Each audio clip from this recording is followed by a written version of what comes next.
দারুণ সাড়া পাওয়া দক্ষিণী ব্লকবাস্টার লাকি ভাস্কর এবার ফিরে আসছে দ্বিতীয় কিস্তি নিয়ে।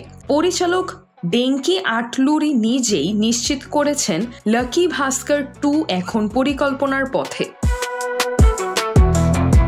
সম্প্রতি হায়দ্রাবাদে নিজের নতুন সিনেমার শুটিংয়ে ব্যস্ত পরিচালক আটলুরি। সেই সিনেমার প্রসঙ্গে কথা বলতেই হঠাৎ উঠে আসে লাকি ভাস্কর এর সিকুয়েল নিয়ে প্রশ্ন। তিনি বলেন, হ্যাঁ, দ্বিতীয় কিস্তির কাজ আমরা ধরেছি। দর্শকদের ভালোবাসাই আমাদের নতুন গল্প তৈরিতে অনুপ্রাণিত করেছে। তবে ঠিক কবে থেকে শুটিং শুরু হবে সেটা এখনই বলতে পারছি না।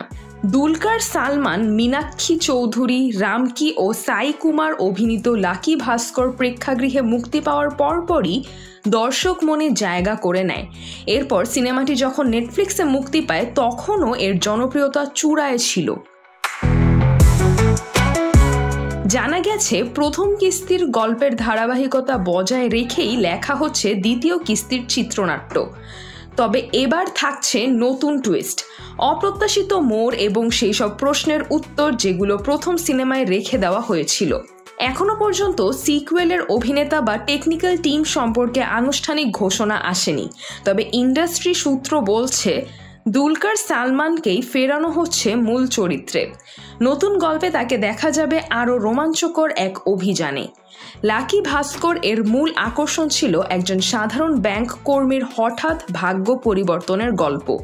সেই বাস্তবধর্মী থ্রিলার ও রোমাঞ্চের মিশ্রণে ভরপুর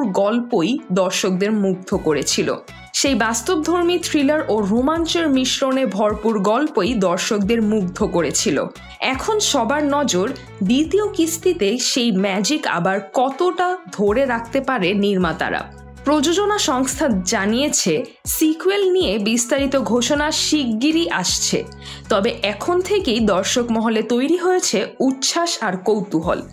লাকি ভাস্কর 2 কি নতুন ইতিহাস গড়বে? সিজরাতুল আভা, দৈনিক আওয়ার বাংলাদেশ।